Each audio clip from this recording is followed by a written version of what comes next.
operações devem estar bem definidas. Já a gente vê melhor o que significa isso. E que as 8 propriedades devem ser satisfeitas. Tá? Bem, o que significa dizer que a operação está bem definida? É mais ou menos isso que eu fiz nesse exemplo aqui, ó. Mais ou menos isso que eu fiz nesse exemplo, ó.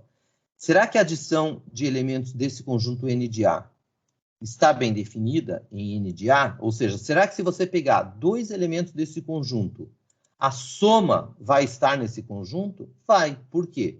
Porque a soma dos 2 elementos cumpre a condição de estar no conjunto. Tá ok? Então, veja, a operação estar bem definida significa que você tem que pegar elementos do conjunto e está no conjunto. A operação de multiplicação por escalar estar bem definida significa que você tem que pegar, você pegando qualquer elemento do conjunto e qualquer escalar, a multiplicação, o produto, deve estar no conjunto. Isso significa dizer que as operações estão bem definidas. Tá? Dúvidas, perguntas, comentários? Não? Bem, então é o seguinte, agora a gente vai ver uma coisa que vai facilitar um pouco essa demonstração de que um certo conjunto é subespaço vetorial de um V, se eu já sei que o V é espaço vetorial. Por exemplo, se eu já sei que o V é espaço vetorial e o S está dentro de V, e eu questiono a propriedade comutativa, precisa fazer alguma coisa? Não, né? Porque se eu estou em V, e eu pego elementos de S, mas o S está em V, e V cumpre a condição do espaço vetorial, a comutativa, por exemplo, é satisfeita, associativa, e assim por diante. Então, as propriedades, elas naturalmente vão ser satisfeitas desde que as operações estejam bem definidas, tá? Então, esse que é o teorema-chave aqui, que poupa trabalho para você verificar que um conjunto é um subespaço vetorial. Ou seja, basta ver que as operações estão bem definidas no conjunto, a soma e a multiplicação por escalar. Tá vendo? Eu não pus o pontinho aqui, tá? Já estou usando a notação abreviada. KV é o escalar K multiplicado pelo vetor V, tá? Então, se você conseguir provar que um subconjunto de V, as operações estão bem definidas, você pode afirmar categoricamente, ele é subespaço vetorial. Ele próprio vai ser um espaço vetorial. Então, aquelas 8 propriedades, elas, digamos, vêm de graça. Se você provou isso aqui, as 8 propriedades vêm de graça. Por exemplo, comutativa associativa eu já comentei, né? Se vale para os elementos de V, em particular, vale para os elementos do subconjunto S, que está em V. Mas e o elemento neutro? Será que o elemento neutro vai estar em S? Isso não é tão trivial, né? Você pode imaginar o conjunto S dentro do V, mas pode ser que o elemento neutro não esteja no S. Aí a propriedade do neutro ia furar. Mas se você verificou esse teorema aqui, as condições do teorema, e K vezes V está em S, para todo K real e para todo V de S, em particular, 0 vezes V vai estar em S. Ou 0 mais 0 vai estar em S. De qualquer modo, o 0, que é o elemento neutro, vai estar em S. Tá? Então, dá para provar que o neutro, o oposto, estarão em S também. Ou seja, dá para provar as 8 propriedades a partir desse teorema. Tá bom? Eu não vou provar aqui essas 8 propriedades, mas isso é algo que dá para provar de forma muito simples. Eu vou entrar aqui em alguns exemplos. Por exemplo, aquele do núcleo, né? Aquele do núcleo é um subespaço vetorial do R4. Agora, eu estou enxergando o N de A, que antes a gente já tinha listado como exemplo de espaço vetorial, mas agora aqui eu quero ver no contexto de subespaço vetorial. Será que ele é um subespaço vetorial do R4? Sim. Tá? Então, esse conjunto aqui está... pessoal, peraí, não é do R4 não, tá? Aqui eu deixei mais geral. Aqui a matriz é M por N, o X está no Rn, mas os X que cumprem esse sistema estão no Rn, mas provavelmente seja uma parte do Rn. A pergunta é se esse conjunto, ele generaliza aquele do exemplo anterior, tá? Se ele é um subespaço vetorial do Rn. Sim, é um subespaço vetorial do Rn. E por quê? A soma de 2 elementos desse conjunto vai estar nesse conjunto. Se você pegar um elemento desse conjunto e multiplicar por um escalar, vai estar nesse conjunto. Tá? Então, sim. Veja, aqui vai ter uma lista de vários, a gente vai passar rapidamente aqui e vai ficar como tarefa a verificação de que, de fato, fazer a conta, escrever, passar limpo, digitar, enfim, de que esses conjuntos são, ou não, né, dependendo da resposta, bem definidos, ou cumprem, as operações são bem definidas nesses conjuntos. Tá? E aqui, será que o conjunto solução de um sistema mais arbitrário, mais genérico do que o anterior? O anterior era um conjunto solução de um sistema homogêneo, que a gente denota por núcleo da matriz. Mas aqui a gente tem B, um vetor do RM arbitrário, não necessariamente o vetor nulo. A pergunta aqui, eu quero que vocês pensem e respondam. Isso, será que é um subespaço vetorial do Rn? O V está dentro do Rn. A pergunta é se V é um subespaço vetorial do Rn.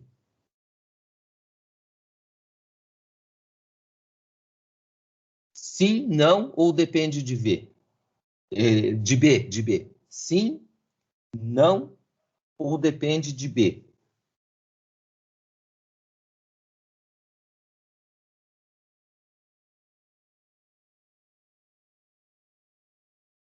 Podem falar, pessoal. Eu acho que depende de B. Então, vamos ver se a gente encontra um B.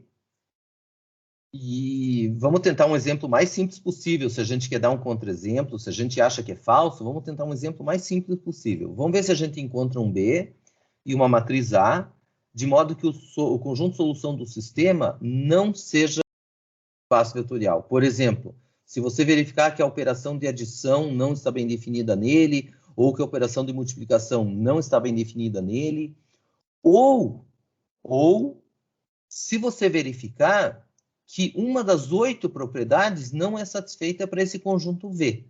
Então, veja, às vezes a gente vai trabalhar simplesmente olhando as operações de adição e multiplicação por escalar, ver que são bem definidas e, portanto, é um subespaço vetorial. Normalmente, esse é um caminho. Se o exemplo, eu tenho um palpite que não é subespaço vetorial, ou você vai tentar ver que uma dessas operações fura, não está bem definida, ou seja, você pode pegar dois elementos desse conjunto e a soma não pertencer ao conjunto, ou você procurar lá naquelas 8 propriedades, uma delas que seja furada para esse exemplo. Eu estou dando essa dica porque isso também pode facilitar na hora de a gente ver a questão aqui. Vamos lá. Podem continuar, então, com o palpite, com, enfim, o que... Oi, eu acho que a comutativa para as matrizes não necessariamente é válida para todas as matrizes. Tem um detalhe interessante nisso que você falou. Veja, pessoal, a comutatividade, de fato, não vale para a multiplicação de matrizes. Então, eu não posso dizer que uma matriz A vezes uma matriz B vai ser igual a B vezes A. Às vezes, a gente sequer consegue efetuar outro produto. A gente viu isso na aula passada. Mas tem um detalhe aqui. Qual comutatividade que você acha que pode estar sendo furada nesse exemplo aqui? E será que, de fato, é isso? Eu quero que alguém ajude aqui. Quem é o conjunto V que a gente está estudando e querendo saber se é subespaço vetorial ou não? E qual é o espaço vetorial universal aqui nesse exemplo, nessa segunda bolinha? O espaço que a gente tem universal é o Rn aqui. O conjunto V está dentro do Rn. São os x do Rn que cumprem uma certa condição e essa matriz A está fixada. Então, agora eu queria que alguém falasse um pouquinho sobre essa observação da colega. A observação está correta, que a comutatividade de multiplicação de matrizes não é verdadeira. Mas eu quero saber se essa comutatividade da multiplicação de matrizes interfere na nossa análise desse conjunto V ser ou não subespaço vetorial do Rn.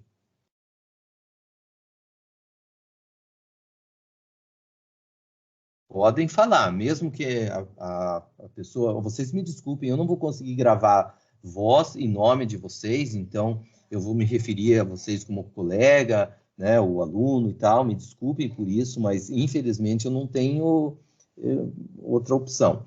Então, a própria colega que levantou a questão da comutatividade, o outro colega pode discutir aqui essa questão.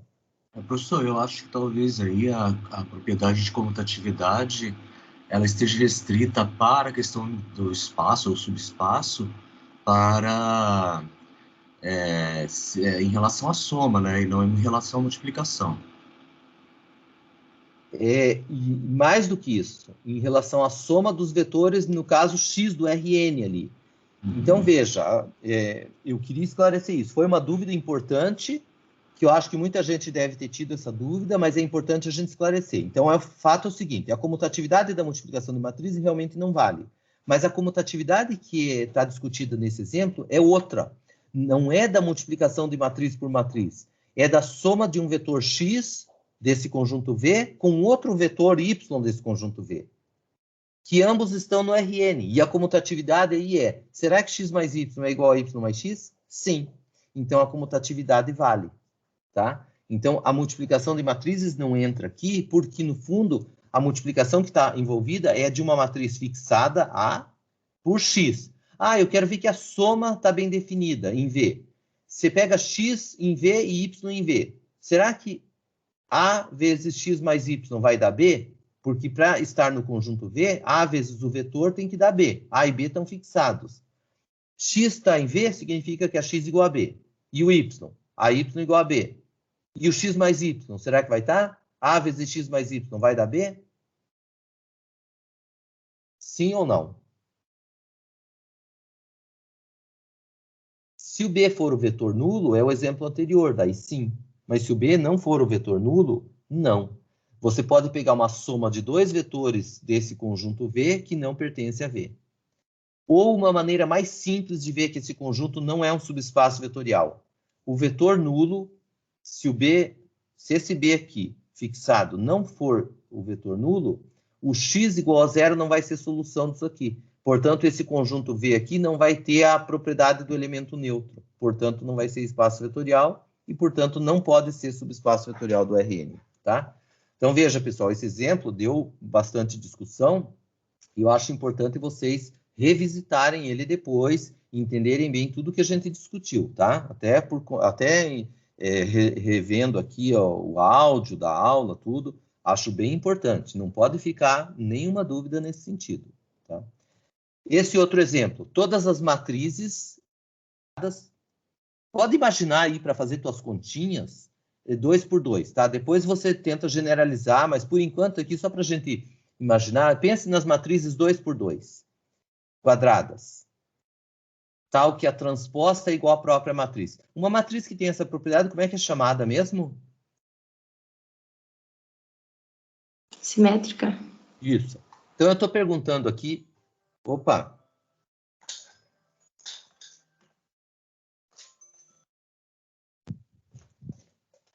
Eu estou perguntando aqui se o conjunto das matrizes simétricas é um subespaço vetorial. A resposta é sim. Por quê? Porque se você pega duas matrizes simétricas, elas vai ser uma matriz simétrica. Pode fazer a conta aí. A e B cumprem essa propriedade. Será que A mais B vai cumprir? Sim. A mais B transposta é a transposta da soma, é a soma das transpostas. E, portanto, se A e B são simétricas, a transposta da soma vai ser a própria soma. Então, esse é um subespaço vetorial. Um outro exemplo. O conjunto de todas as matrizes que tem determinante igual a zero.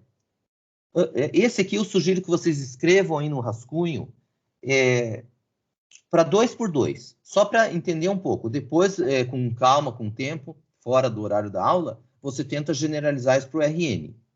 Mas, para cá, vamos pensar 2 por 2. Será que o conjunto das matrizes com determinante zero é um subespaço vetorial do Rn por n, no caso aqui do exemplo que eu pedi do R2 por 2? R2 por 2 é um espaço vetorial. Será que o conjunto das matrizes 2 por 2, cujo determinante é zero, é um subespaço vetorial?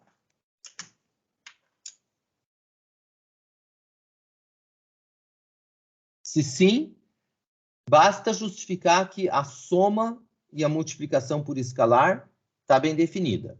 Bem, se você pega uma matriz com determinante zero e multiplica por um escalar qualquer, o determinante vai dar zero também? Vai, né? Porque multiplicar o escalar por uma linha significa que a matriz, o determinante fica multiplicado por esse escalar, mas você está multiplicando por todas as linhas. Então, o determinante ficou multiplicado pelo escalar elevado a n. Então dá. Então, multiplicar um escalar por uma matriz desse conjunto S2 vai dar uma matriz do conjunto S2. A pergunta é se a soma de matrizes com determinante zero vai ter determinante zero. Alguém tem um palpite? Não, não vai dar não. Não, né? Pega e escreve aí a matriz. 1, 0, 0, 0. 2 por 2. E a outra? 0, 0, 0, 1. Eu estou listando as linhas, tá? As duas linhas. 0, 0, primeira linha, 0, 1 na segunda linha. Você percebe que o determinante de cada uma é 0, elas estão em S2, mas a soma delas é a identidade, o determinante é 1, então não está. Então, veja, S2 não é um subespaço vetorial. Agora eu vou passar rapidinho os outros exemplos, tá? Não vou discutir, eu vou pular agora e vai ficar como tarefa. Vocês vão verificar aí que o conjunto das matrizes com determinante diferente de zero também não é um subespaço vetorial. Basta ver um exemplo, um contra-exemplo, tá? Conjunto dos polinômios de grau menor que n, tal que p de 1 vale 0. Todos os polinômios, tal que p de 1 vale 0. Vocês vão verificar como tarefa que sim. Aqui, pessoal, chame de U2, tá? O 1, esse aqui, e esse aqui chame de... Aqui o índice saiu copiado e colado aqui. Foi copy and paste aqui. Todos os polinômios, tal que a imagem do zero é igual a 1. Todos os P de T, tal que P de 0 é igual a 1. Será que é um subespaço vetorial? Vocês vão verificar que não. E assim por diante, tá? O conjunto solução de equações diferenciais, esse tipo de equação diferencial é um subespaço vetorial. Esse conjunto aqui, G, é um subespaço vetorial. A letra G aqui, eu escolhi essa letra G de gerado. O conjunto gerado por U e V, tá? É um subespaço vetorial do Rn. E acho que acabou aqui. A gente vai voltar a falar desse conjunto de subespaço gerado, né? Esse que eu chamei de G aqui mais tarde. Mas aqui eu vou pular para discutir outras coisas. Deixa eu fazer uma pergunta. Vocês querem fazer um intervalo rápido agora ou podemos seguir adiante?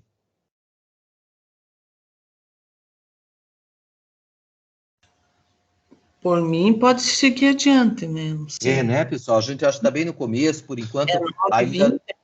E ainda não entrou a parte pesada aqui, né? A gente está no leve por enquanto, né? Apesar que já teve sutilezas aqui, né? Uhum. Mas a gente ainda não entrou na parte pesada. Então, vamos seguir adiante. Quando vocês acharem que está na hora de um intervalinho aí, vocês dão um grito aí, tá? Podem dar um grito. O professor, dá para dar um intervalinho e daí a gente faz, tá bom? Eu vou seguindo aqui. Olha essa observação. Essa última aqui. Se o vetor nulo não está no conjunto, pronto, não tenho que conversar, não se conversa mais sobre a possibilidade dele ser subespaço vetorial. Pode pôr a mão no fogo e dizer, ele não é subespaço vetorial. Por quê? Porque para ser subespaço vetorial, em particular, ele tem que cumprir as 8 propriedades. Se a propriedade do elemento neutro não é satisfeita, então ele não tem chance de ser subespaço vetorial. Por exemplo, esse aqui que é o U2, mas que eu escrevi o 1 aqui, ó, esse aqui. Vocês estão vendo o meu mouse? Sim. Tá. Esse conjunto, por que ele não é? Porque o polinômio nulo não cumpre essa propriedade aqui. O polinômio nulo não pertence a esse conjunto aqui. Porque o polinômio nulo, quando você calcular polinômio nulo avaliado no zero, não vai dar 1, vai dar 0, tá? Então, se o vetor nulo não pertence ao conjunto, bate o martelo e diz, não pode ser subespaço vetorial. Por exemplo, esse V aqui do início, ó. Esse V do início, se o B aqui não for o vetor nulo, o x igual a 0 não vai satisfazer essa equação. Portanto, não vai pertencer a V também. Esse S3 das matrizes com determinante diferente de 0. Ora, a matriz nula, que é o elemento neutro, que deveria estar no conjunto se eu quisesse provar que ele é subespaço vetorial. A matriz nula tem determinante diferente de zero? Não. Então, veja, essa afirmação aqui de baixo, ela é muito útil para você provar que um conjunto não é subespaço vetorial. Porém, como a matemática é cheia de sutilezas, será que essa condição é suficiente? Se o zero estiver no conjunto, será que a gente garante que ele daí vai ser subespaço vetorial, né? Será que vale a recíproca? Bem, é de se imaginar que só o fato do elemento neutro pertencer ao conjunto seja muito pouco para você afirmar que ele vai ser subespaço. Então, eu não vou fazer nenhum mistério, ficar esperando muito, não, porque já dá para todo mundo imaginar que é uma condição necessária para ser subespaço, mas não é obrigatório, não é suficiente, não garante que é subespaço. E a tarefa de casa vai ser vocês fazerem a continha para esse exemplo aí, ó. No exemplo que vocês vão fazer a tarefa, pode pegar a n igual a 2, tá? Pode pegar a matriz 2 por 2, tá bom? O conjunto das matrizes 2 por 2, cujo quadrado da matriz é a própria matriz. Tem várias, né? A matriz nula está aí nesse conjunto, a matriz identidade está nesse conjunto aí também. Tem algumas matrizes que estão nesse conjunto, tá bom? A matriz identidade está aí, a matriz nula está aí. Então, veja que o elemento neutro está nesse conjunto, mas ele não é subespaço vetorial. E a tarefa de casa vai ser ver por que esse conjunto aqui não é subespaço vetorial do conjunto das matrizes n por n. Por quê? Bem, aí vocês têm que ver, fazer essa tarefa, né? Sei lá, quem sabe verificar se a multiplicação por escalar está bem definida nesse conjunto. Pega uma matriz 2 por 2 e multiplica por 5. Será que... Pega uma matriz 2 por 2 que cumpre essa condição aqui, por exemplo, a identidade. Multiplica por 5. Será que essa nova matriz continua nesse conjunto? Ou seja, será que a multiplicação por escalar está bem definida dentro desse conjunto? Ou seja, multiplicar elementos desse conjunto por um escalar fica dentro do conjunto? A matriz identidade tem essa propriedade aqui, né? Ela ao quadrado igual a ela. Agora, quando você multiplica a identidade por 5 e eleva ao quadrado, não vai dar igual à própria matriz, né? Fica 5005, eleva ao quadrado, ficou 250025. Não deu igual à própria matriz. Então, veja que a multiplicação por escalar não está bem definida nesse conjunto, portanto, ele não é subespaço. Então, isso aqui serve de alerta, tá? É muito útil para alguns exemplos, ó. Para esse aqui que não é, para esse outro que não é. Mas para esse aqui que não é subespaço, esse argumento do vetor nulo não tem como usar, porque o vetor nulo pertence ao conjunto. E o motivo dele não ser subespaço está no outro fato. Tá bom? Vamos lá, subespaço. Subespaço gerado, eu já comentei, então eu acho que não tem muito segredo, é só introduzir agora a notação e algumas propriedades.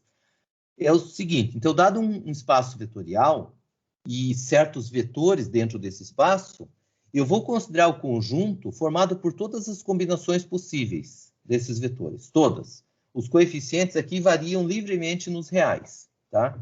Esse conjunto aqui, eu vou denotar desse jeito aqui, tá? Colchete, envolvendo os vetores que eu peguei, separados por vírgula. Já apareceu um exemplo no começo da aula, né? De 2 vetores lá.